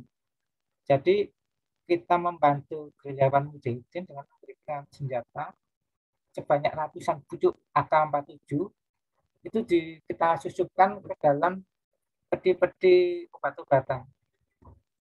Untuk menghapus nomor seri senjatanya itu karena jumlahnya ratusan, diperlukan waktu sekitar 3 bulan di bengkel peralatan TNI untuk menghapus nomor registrasi dari AK-47 itu. Dan kemudian setelah beres, pesawat itu terbang dari Jakarta menuju di Garcia di Pangkalan Udara Amerika di Samudra Hindia, baru kemudian terbang ke Rawalpindi, Pakistan. Selanjutnya bantuan persenjataan itu dibongkar dan diteruskan kepada gerilyawan mujahidin. Nah, selanjutnya kita juga ada penambahan 7 pesawat angkut sedang yaitu CN-235 hasil kerjasama antara IPTN dan Casa Spanyol. Pesawat ini ditempatkan di bawah Skadron Udara Angkut Sedang di Halim. Ya, ini slide terakhir. Apa sih yang menarik pada pembangunan kekuatan udara di era Orde Baru? Yang pertama adalah berdirinya tim aerobatik. Yang pertama itu Spirit 78 dengan menggunakan pesawat F-86 Sabre. Gaya manuvernya mereka meniru Blue Impulse dari Angkatan Udara Jepang. Ini alasannya karena kesamaan tipe pesawat saja. Sehingga kita tidak terlalu sulit untuk beradaptasi. Kedua, Spirit 85 menggunakan pesawat HSH MK53 itu meniru Red Arrow dari Royal Air Force. Mereka juga pakai pesawat Hawk juga. Yang terakhir adalah Elang Biru dengan menggunakan pesawat F-16 Fighting Falcon. Kita meniru dari Thunderbirds-nya US Air Force. Karena mereka juga pakai F-16. Dan sempat beberapa orang instruktur dari Thunderbird mengajari kita di Iswan Yudi. Yang kedua adalah apa sih yang menarik dari penerbangan Orde Baru pada era Orde Baru? Penggunaan pesawat dan helikopter baik TNI AU maupun penerbat untuk misi spiritual yang dikoordinir oleh Majen Sujono, Mardani, dan Romo Dian.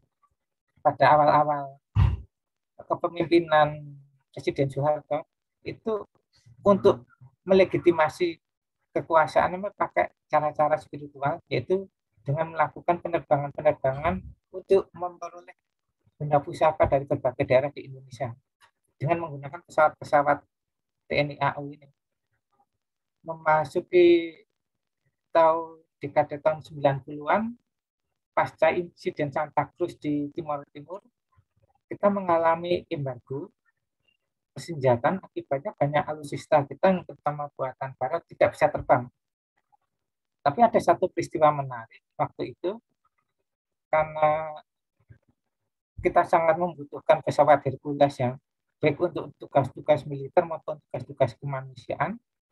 Waktu itu Pak Azhadi Cahyadi, mantan Kasau tahun 80-an itu menjadi tenaga ahli di Rolls-Royce.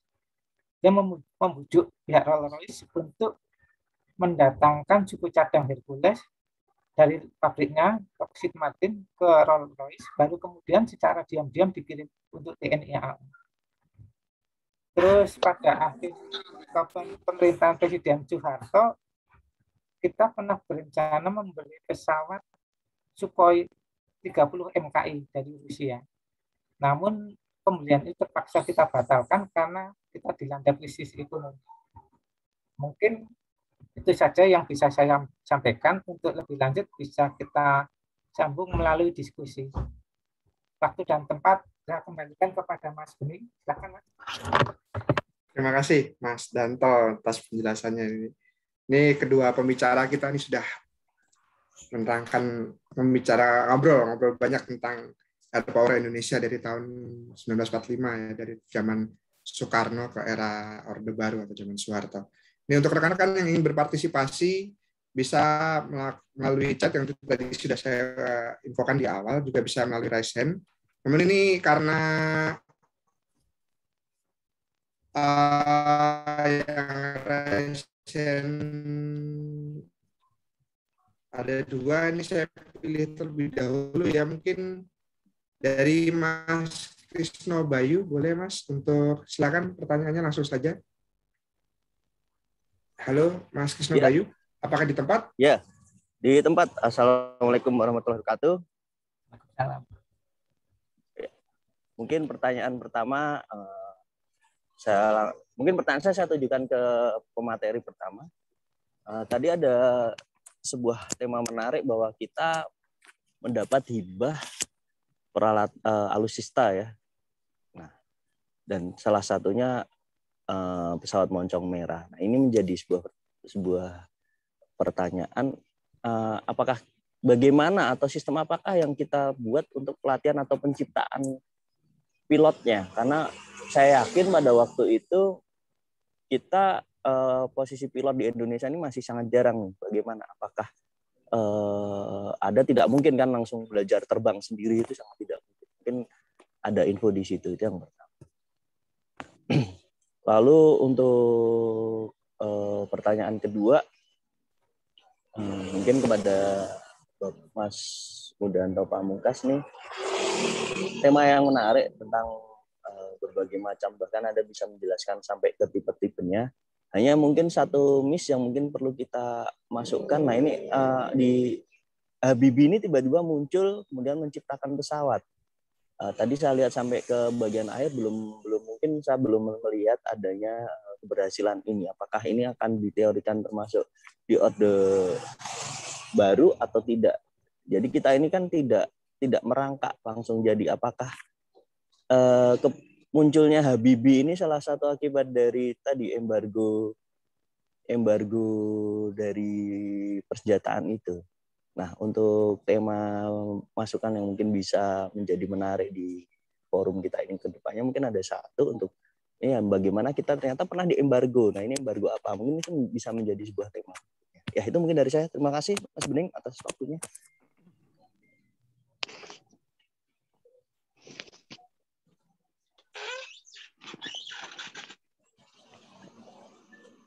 Silakan Mas Taufik atau Mas Mudanto. Ini Mas Bening Mas Beningnya offline, lagi disconnect ya.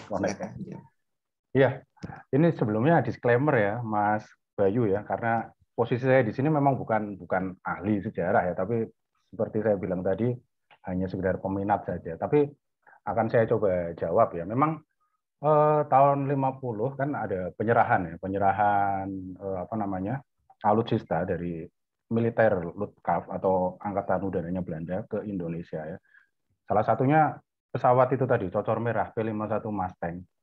Lah, terus bagaimana? Apakah ditinggal begitu saja? Tidak, hubungan kita dengan Belanda masih lanjut, yaitu kita masih mendatangkan instruktur-instruktur dari Belanda untuk melatih pilot-pilot tersebut. Selain dari Belanda, kalau tidak salah, TNI AU juga mengirimkan kadet-kadet muda penerbangannya ke Amerika pada saat itu. Gelombang pertamanya kalau tidak salah tahun 50 itu ke sekolah Taloa itu di Amerika Serikat. Nah, lulusan sekolah Taloa ini adalah yang kemudian nanti akan menjadi penerbang-penerbang, dan banyak di antara mereka yang akhirnya menduduki jabatan tinggi di AURI atau TNI AU pada masa itu. Nah, jadi mungkin itu saja yang bisa saya sampaikan sih. Jadi memang kita mendatangkan instruktur-instruktur, tidak dipasrai begitu aja pesawat-pesawat peninggalan Belanda tersebut.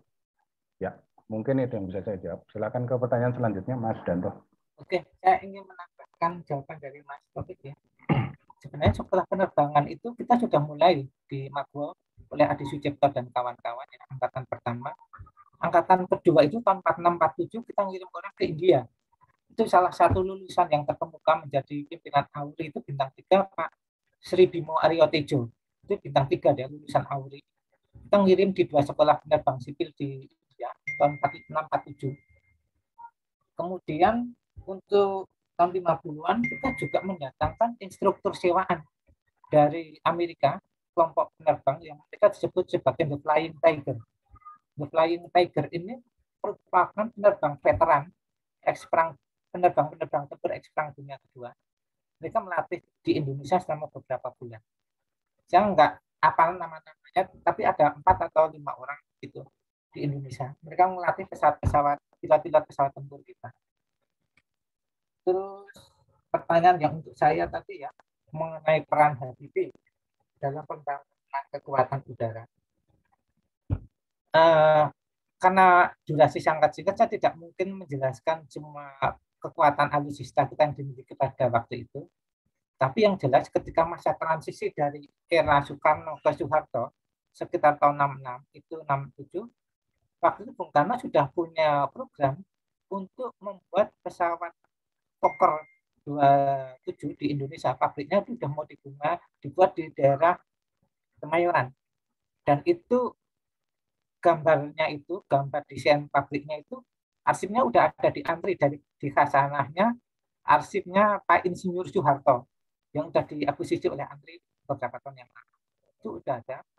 Namun, masuk tahun 70-an, Habibie masuk, program ini tidak dilanjutkan, dan Habibie dengan pemikiran gaya barat, dia mendatangkan cara-cara baru. Yaitu dia lebih suka memproduksi pesawat Casa 212 Aviator dari Casa Spanyol. Dan itu kemudian IPTN memperoleh lisensi memproduksi itu. Casa 212 itu sampai sekarang masih dioperasikan oleh TNI AU di Skadron Udara 4 di Lanut Abdurrahman Saleh, Malang, sebagai pesawat angkut ringan. Panglima TNI kita yang sekarang itu adalah mantan penerbang Casa 212. Sedangkan untuk helikopter, Habibie milih BO-105, Volvo 105, buatan MBB Jerman, Messerschmitt Volkswagen, karena Habibie juga alumni Jerman dan bekerja di MBB juga, maka tidak sulit bagi dia untuk melobi supaya IPTN itu memperoleh hak produksi helikopter ini.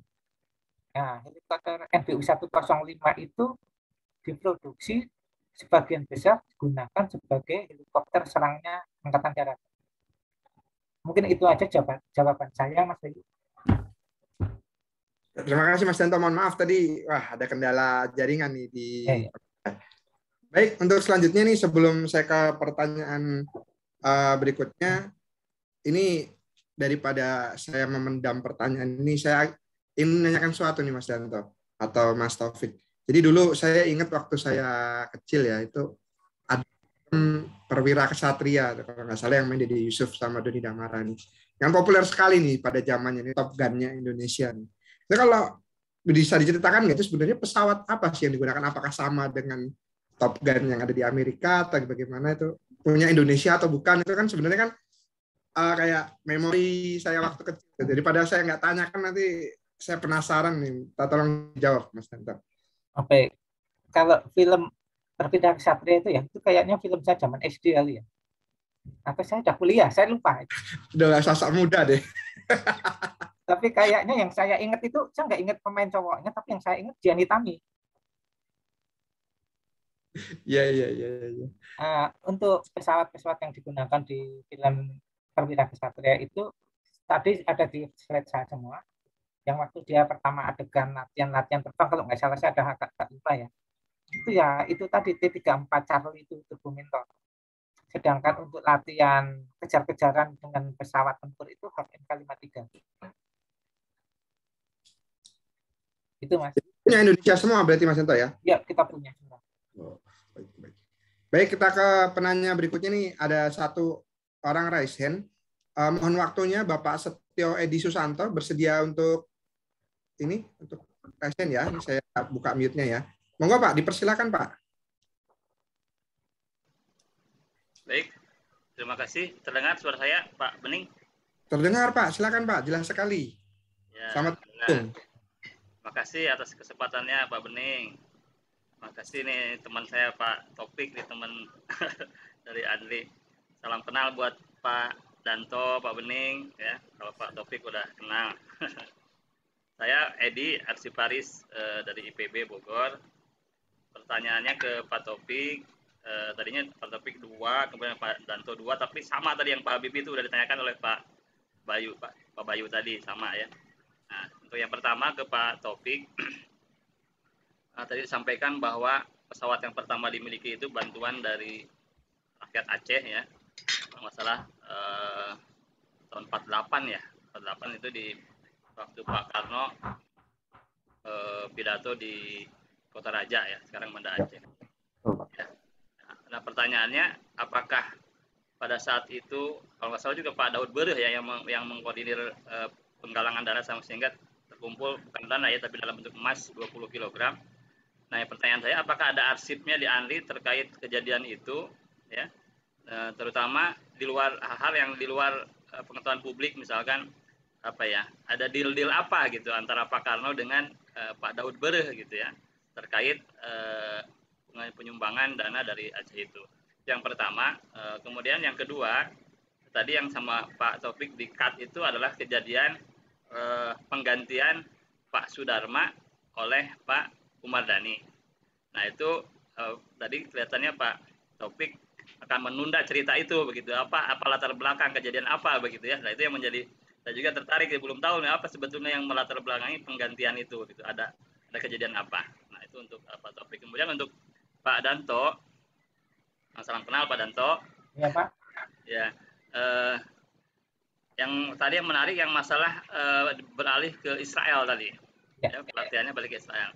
Nah, apakah Pak Danto juga kelihatannya Pak Danto dari tadi itu banyak punya rahasia-rahasia begitu ya, menyampaikan banyak rahasia-rahasia yang orang lain tidak tahu gitu ya, alhamdulillah. Nah, kemudian mungkin juga masih ada yang belum dikeluarkan nih oleh Pak Danto, termasuk tadi yang masalah apa namanya dengan Israel. Sebetulnya ada misi apa selain pelatihan pesawat itu dengan Israel gitu? Ada hal apa lagi selain masalah pesawatan atau kedirgantaraan ya? Apakah ada deal politik yang lain atau apa? Mungkin Mas Danto punya rahasia itu juga mungkin ya, mudah-mudahan ada. Ya, mungkin itu saja untuk Pak Danto, karena tadi yang keduanya tentang Habibie sudah ditanyakan juga. Terima kasih Pak Bening.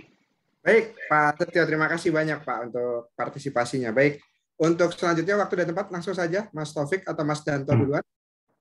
Ya, saya coba jawab ya. Yang pertama tentang arsip RI 001 ya.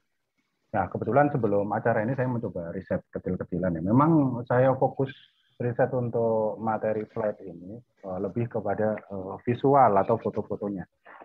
Nah, itu tadi yang saya dapatkan memang sementara hanya fotonya. Untuk kemungkinan arsipnya mungkin ada. Kita punya khasanah arsip namanya Jogja Dokumenten ya. Itu arsip Indonesia pada masa revolusi fisik tahun 45, namanya aja Jogja Dokumenten ya, waktu ibu kota Indonesia pindah ke Jogja. Kemungkinan ada di situ, kalaupun ada. Sementara yang saya baru temukan baru foto-fotonya, seperti itu Pak Edi. Kemudian nanti mungkin Mas Danto bisa bantu jawab. Siapa tahu memang ada file lain atau dokumen lain ya. Kemudian yang kedua tentang mundurnya Pak, digantinya Laksamana Komodor Udara atau Marskal Surya Dharma ya. Itu memang ini ya, imbas dari mungkin kalau Pak Edi tahu ada peristiwa Laut Aru di mana saat itu terjadi pertempuran antara kapal Indonesia dengan kapal Belanda, dicegat seperti itu, kemudian dilepaskan torpedo dan mengenai KRI Macan Tutul yang kebetulan dikomandani oleh siapa namanya? Yosudarso. Komodor Yosudarso. Ini Yosudarso bukan orang main-main, dia kalau tidak salah menduduki jabatan penting, wakil Kasal kalau tidak salah. Nah, setelah kejadian itu dipanggil pulang ke Jakarta, kemudian terjadilah konflik yang pada saat itu juga ada Presiden Soekarno di situ. Dari pihak Angkatan Laut dia menuduh Angkatan Udara itu tidak memberikan cover atau tidak memberikan bantuan udara yang semestinya pada saat operasi tersebut. Jadi, nah ini saya mundur lagi ke belakang. Sebenarnya dan dari Angkatan Laut mendesak Soekarno untuk mengganti, untuk mencopot Pak Surya Dharma ini gara-gara peristiwa Laut Aru tersebut. Sebelumnya tahun 61 itu Pak Surya Dharma sebenarnya juga berniat untuk mundur sebelum peristiwa Laut Aru itu. Yaitu terjadi karena ada peristiwa penembakan istana negara oleh pilot TNI AU, Alexander Maukar namanya. Dia memakai pesawat MiG-17 ya, Mas Danto kalau tidak salah ya. Daniel Maukar, Mas. Ya, Daniel Maukar. Setelah diselidiki, dia ternyata ada afiliasi dengan Manguni. Manguni itu adalah Permesta.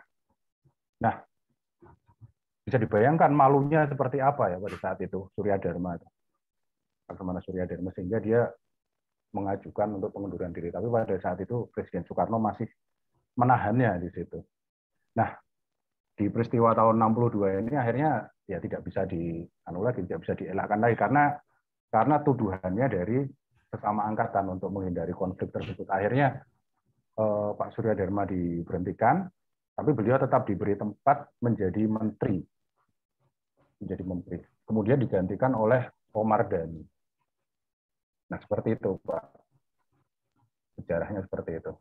Untuk konfliknya sih sebenarnya sudah banyak ada yang mengulas ya. Sebenarnya memang pada saat itu belum terkoordinasi dengan baik serangan laut dengan udara atau pesawat yang tersedia pun belum memadai. Hanya kalau tidak salah hanya saat operasi itu terjadi hanya ada pesawat transport yang tentunya tidak bisa mengawal operasi udara tersebut. Nah, itu mungkin yang bisa saya bantu jawab dari pertanyaan Pak Edi. Untuk selanjutnya silakan Mas Danto.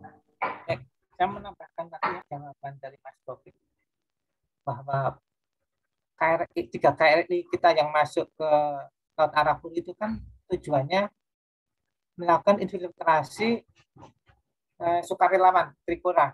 Yang sukarelawan ini berasal dari Angkatan Darat, minjem kapal, pakai kapalnya Angkatan Laut. Yang ngomong mereka berdua, ada Angkatan Udara sama sekali tidak diajak bicara. Ini namanya STC 9, Satuan Tugas Khusus 9. Dan kita kebetulan, saya pernah mewawancarai 2 orang sukarelawan Trikora yang ikut di dalam KRI Macan Tutul. Tahun 2011 atau 2012, saya pernah mewawancarai 2 orang yang pernah menjadi sukarelawan Trikora dan ikut di KRI Macan Tutul. Saya lupa namanya, orang Papua, tapi dilatih di Bogor, dilatih menjadi sukarelawan di Bogor. Sebenarnya kalau waktu itu Angkatan Darat dan Angkatan Laut terbuka dan ngajak ngomong dengan Angkatan Udara, di Net 1 itu di dekat Kepulauan Aru itu sebenarnya ada satu pesawat yang standby di sana, B-25 Michel. Nah, pesawat ini kalau dikasih tahu dia bisa melakukan survei dulu ke lokasi yang dilalui oleh KRI Macan Tutul dan kawan-kawan ini supaya aman dari gangguan kapal perang maupun pesawat pengintainya Neptune-nya Belanda. Karena nggak diajak ngomong, jadi nggak tahu. Itu aja sih. Kemudian berkaitan pertanyaannya Pak Setio tadi ya, mengapa kita memilih Israel? Sebenarnya waktu itu pikiran pimpinan TNI itu pragmatis saja. Ada negara yang mau menjual pesawatnya secara cepat dan murah. Dan dia bersedia mentraining pilot-pilot kita. Itu aja. Dan kebetulan pilot-pilot Israel itu terkenal sebagai pilot-pilot yang jago. Setara lah dengan pilot-pilotnya Amerika. Ya, itulah pilihan kita. Untuk komitmen terhadap negara Israel kan kita sampai sekarang juga nggak punya hubungan diplomatik dengan mereka secara resmi. Tetapi dalam hal tertentu memang kita ada kerjasama. Mungkin itu Pak jawaban saya. Baik, terima kasih Mas Danto. Ini diskusinya makin panjang, makin menarik. Namun memang waktunya terbatas, jadi ini kita batasi beberapa lagi. Saya coba bacakan pertanyaan dari kolom komentar. Ini ada dari, mohon maaf kalau salah membaca ya, AG Karisma. Ini pertanyaannya simpel sih. Mengapa helikopter Mi-6 yang dimiliki AURI atau Skuadron 8 nggak ada lagi di museum? Nah ini menarik nih, padahal kan biasanya untuk pesawat-pesawat yang sudah pensiun ini kan dijadikan tampilan atau dijadikan maskot dari sebuah museum dirgantara gitu. Mungkin ada yang bisa membantu menjawab mungkin dari Mas Taufik atau Mas Danto begitu? Ya. Saya mulai aja, nanti dilengkapi Mas Danto seperti biasa. Iya, silakan. Ya, tahu saya memang di Museum Dirgantara Mandala yang di Jogja ya, itu kalau menurut saya memang salah satu museum terbaik ya di Indonesia ya, dari segi apa namanya kelengkapan koleksi dan orisinalitasnya. Tapi memang tidak ada gading yang tak retak. Memang kelihatannya memang beberapa pesawat mantan alutsista kita memang belum masuk di situ. Mungkin Mi-6 juga, Mi-6 termasuk yang belum masuk di museum tersebut. Nah, dari beberapa artikel yang sempat saya baca sih memang itu apa ya? Karena tentang sejarah militer ini sumbernya hanya sumber lisan. Jadi kalau arsipnya belum ketemu, nah memang ini pentingnya arsip ya. Kalau arsip kertasnya atau arsip dokumennya belum ketemu, ya memang hanya sekedar kesaksian saja. Ini kesaksiannya adalah memang di-grounded, kemudian dikilokan, dipotong-potong. Sisanya sekarang tinggal baling-baling belakangnya. Hanya satu itu pun, hanya satu baling-baling belakangnya. Sekarang ada di Pangkalan Udara Atang Senjaya. Kalau mau lihat, silahkan ke situ. Ya itu aja yang bisa saya jawab sih. Nah, nasib yang lain sebenarnya juga nggak kalah miris ya, nasib alutsista apa Blok Timur atau Soviet ya. Contohnya MiG-17 ini, ya ini sumbernya juga dari kesaksian ya. MiG-17 dijual ke Pakistan, Angkatan Udara Pakistan. Beberapa perwira TNI AU penerbang kita juga menjadi pelatih di sana, melatih penerbang-penerbang Pakistan. Kemudian MiG-21 juga kalau tidak salah sempat mau dijual ke Mesir, tapi tidak jadi. Akhirnya tidak jadi karena suatu masalah. Nah, yang paling miris adalah pesawat pembom tadi, Tu-16 tadi. Nah, ini lumayan beberapa masih diselamatkan fisik pesawatnya ya. Ini terbang terakhir tahun 70. Itu yang pernah saya baca di artikel juga ada semacam dalam tanda kutip sabotase ya. Jadi dalam tangki afturnya di sayapnya itu di fuselage-nya itu ada semacam lumpur gitu atau jamur gitu yang mengakibatkan pembakarannya tidak bisa sempurna sehingga beberapa tidak bisa diterbangkan, mesinnya tidak bisa nyala sempurna ya. Dibersihkan kemudian tumbuh lagi. Nah, itu salah satu kesaksiannya seperti itu. Untuk dokumennya belum kita temukan. Itu. Tapi memang beberapa ada itu di Museum Dirgantara Mandala, Tu-16 itu beserta rudalnya yang dipreservasi. Ya itu udah baik sih kita menyimpan peninggalan itu di museum ya. Lebih bagus lagi kalau bisa direstorasi, bisa dinyalakan kembali. Tuh, jadi saya mungkin Baik. Mas Danto. Mau ditambahkan Mas Danto? Kalau tidak kita kapan nanya berikutnya ada yang raise hand ini. Saya langsung saja ya. Lanjut aja. Baik. Saya minta kesediaannya untuk bergabung bersama kami. Ada rekan Rais ya, rekan Rais bisa bergabung. Apakah standby? Ya, siap. Ya, silakan. Langsung waktu di tempat. Ya, pertanyaan tadi udah bagian ditulis di kolom chat sebenarnya, tapi pengen gambarin konteks keberlanjutan dari 45 sampai 98 ya. Terutama proyeksi setelah 98-nya gitu. Apakah sebegitu penting gitu kesamaan ideologi dalam pembelian, latihan, penyewaan pesawat militer itu gitu. Lalu setelah puluhan tahun ini PTN atau PTDI sekarang itu bisa nggak sih mengembangkan atau bikin pesawat sendiri gitu? Kansnya sejauh mana gitu?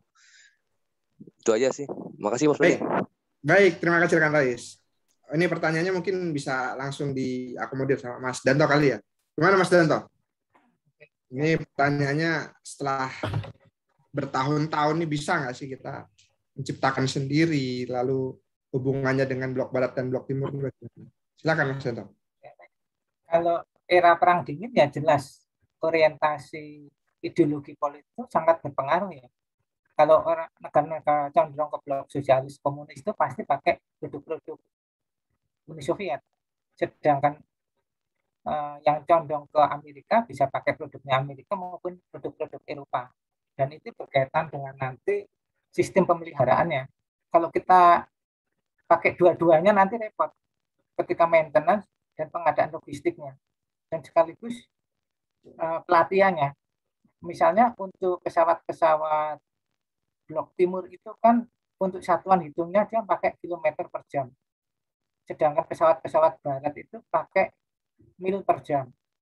Sedangkan untuk ketinggian dia pesawat blok timur itu pakai meter. Sedangkan pesawat-pesawat barat pakai feet kaki. Ini kalau dia salah membaca instrumen karena kebiasaannya itu menerbangkan beberapa tipe pesawat. Miss berapa detik aja kalau pesawat tempur bisa nabrak atau jatuh. Nah, itu juga salah satu alasan kenapa dia harus urut menggunakan alutsistanya itu. Kalau condong ke blok barat ya mendingan pakai blok barat semua, kalau blok timur ya blok timur semua. Salah satu alasannya untuk memudahkan pelatihan sama maintenance sama logistiknya. Terus berkaitan dengan kemampuan kita membangun industri kedirgantaraan ya. Sebenarnya ketika Pak Habibie masuk itu kita sudah mulai joint production ya dengan perusahaan-perusahaan luar. Kita memperoleh lisensi untuk memproduksi misalnya pesawat Casa 212 dari Spanyol. Terus kita juga terlibat dalam pembangunan pesawat CN235. Terus kita juga dapat lisensi untuk membuat helikopter Bell NBU 105. Itu kita baru tahap belajar.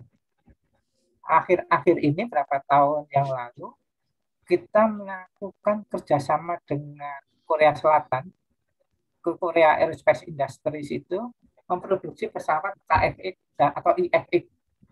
Pesawat ini merupakan pesawat generasi 4,5, bukan generasi terbaru ya, generasi terbaru generasi 5. Saat ini generasi 4,5 yang pada 2 bulan yang lalu sudah di launching di KF21 Buramai. Nah, masalahnya ketika kita joint production dengan Korea itu ada beberapa masalah. Yang paling mengganjal adalah masalah pendanaan. Kita macet store dananya. Akibatnya kita sempat mau dikeluarkan dari proyek itu.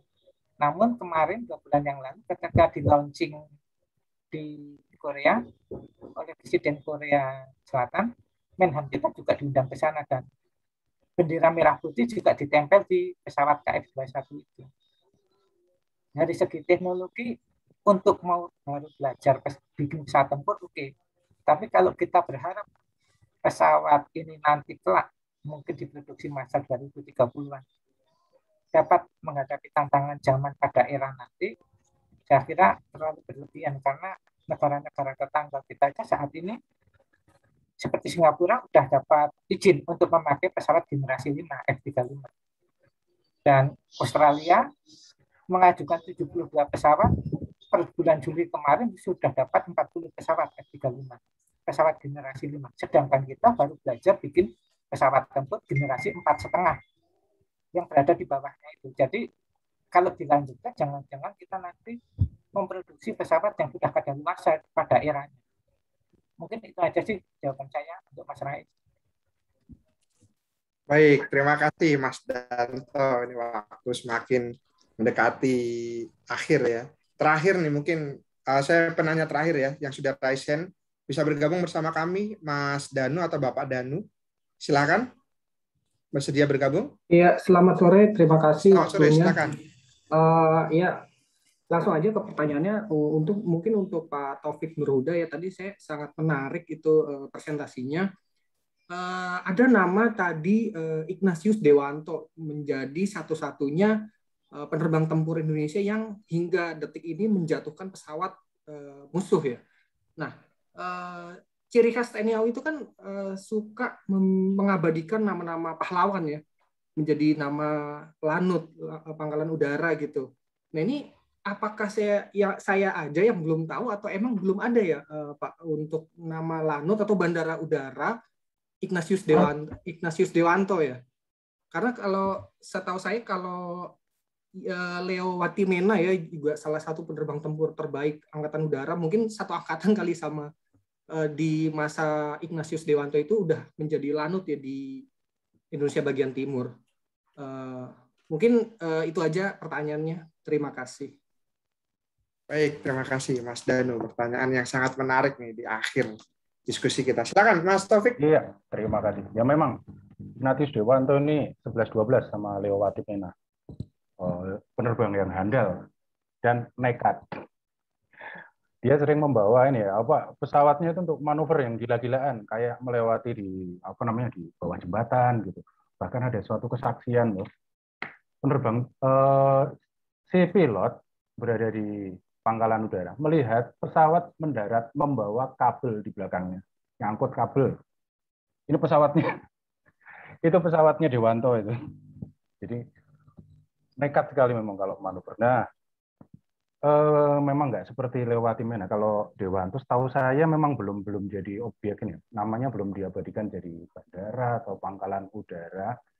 Tapi saya pernah baca itu udah diabadikan jadi nama suatu gedung atau auditorium di pangkalan udara Iswahyudi. Ya itulah yang sekedar itu yang saya tahu. Memang atas jasanya sih memang harusnya ngasih kredit lebih ya buat Pak Ignatius Dewanto ini. Tidak hanya sekedar menjadi nama gedung atau nama ruangan di suatu tempat seperti itu. Ya itu aja yang saya tahu. Mungkin Mas Danto bisa nambahkan. Kalau dijadikan sebagai nama lanut memang belum ya. Saya lihat daftar juga belum ada untuk Pak Dewanto. Itu aja sih. Ya, baik, terima kasih. Jadi memang Bapak Ignatius Dewanto ini udah kayak di film-film Top Gun itu ya, Top Gun Indonesia beneran gitu ya.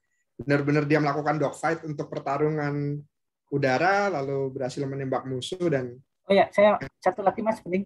Ya, silakan. Berkaitan dengan Ignatius Dewanto, pada dia dogfight dengan Alan Pope itu kan 18 Mei ya, 1958. Dia berhasil menembak jatuh pesawatnya Alan Pope. Habis nembak jatuh itu dia mau balik ke pangkalan, ketemu B-26 Invader yang diterbangkan oleh Kondisi Gris. Dogfight lagi. Dia ketembak, Mustang-nya dia ketembak, B-26 Invader-nya Kondisi Gris juga ketembak, tapi tidak jatuh. Tapi kedua-duanya kemudian menghindar karena bahan bakarnya sudah pada menipis. Jadi pada hari itu Dewanto 2 kali dogfight. Yang pertama menjatuhkan Alan Pope, yang kedua Kondisi Gris. Mungkin itu aja Mas tambahannya. Jadi 2 lawan 1 pada saat itu Mas Danto ya posisinya. Berbeda. Jadi ketemu satu berbeda. Dulu, jatuh, dia mau balik ke pangkalan, ketemu musuh lagi. Waduh, itu juga sama-sama di pihak yang sama itu kalau. Iya, sama-sama Pakistan. Baik, wah ini sebenarnya ini pembicaraannya memang sangat menarik sekali ya, dari dua pembicara ini tentang selama ini kalau saya membayangkan bahwa bisa dibilang saya bukan pengamat dari Air Power Indonesia, tapi penikmat juga. Jadi kepuasan dahaga saya ini sedikit terpenuhi dari diskusi hari ini. Namun memang waktu juga yang tidak bisa membuat kita berlama-lama dalam diskusi kali ini. Sebelum saya tutup, minta closing statement-nya dari kedua pembicara kita. Bisa dari Mas Taufik terlebih dahulu, lalu dilanjutkan Mas Danto kemudian. Silakan. Ya, terima kasih.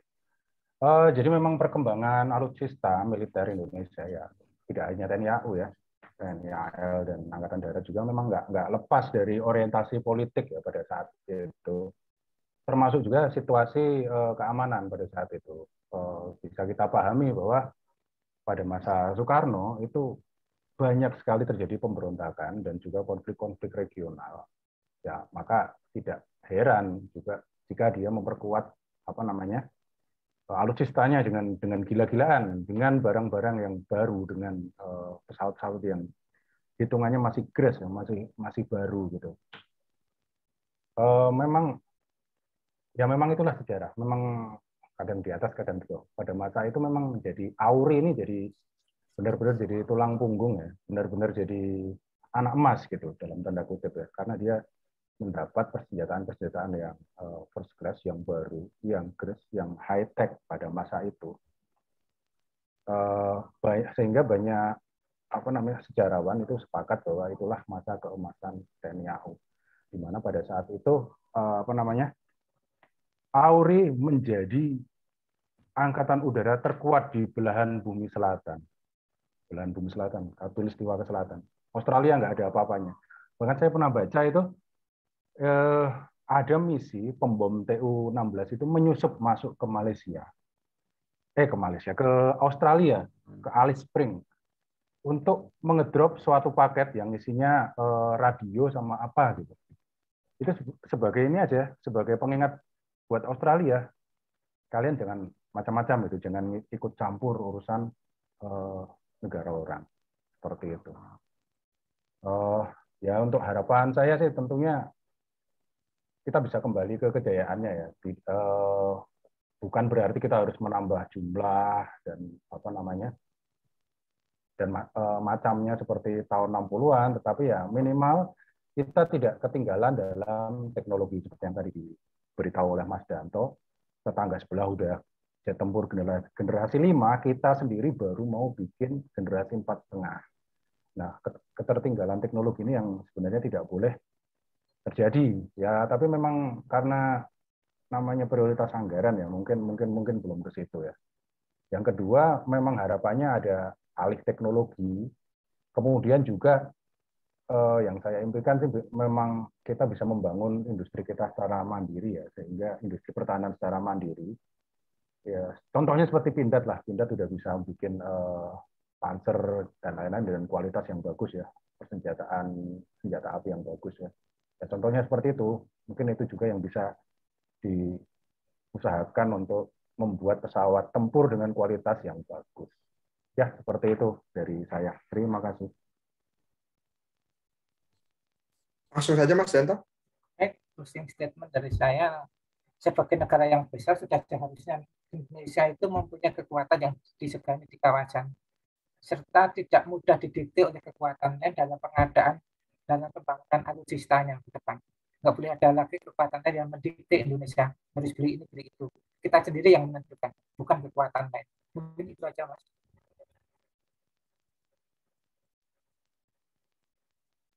Udah, Mas. Ini. Baik, Mas Danto, terima kasih banyak untuk closing statement-nya. Sudah dua pembicara kita sudah melakukan closing statement-nya. Tibalah kita di ujung acara kita, sudah di akhir. Ini sebenarnya acaranya tidak akan sepanjang ini, namun memang diskusinya luar biasa.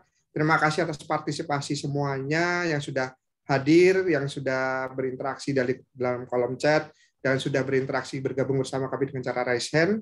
Jangan lupa untuk mengisi absensi. Di situ kami meminta saran masukan Anda untuk tema diskusi kami berikutnya. Lalu apabila nanti di akhir absensinya Anda bisa langsung mengunduh dengan cara mengunduh materi pembicara pada hari ini dengan cara klik link yang sudah disediakan.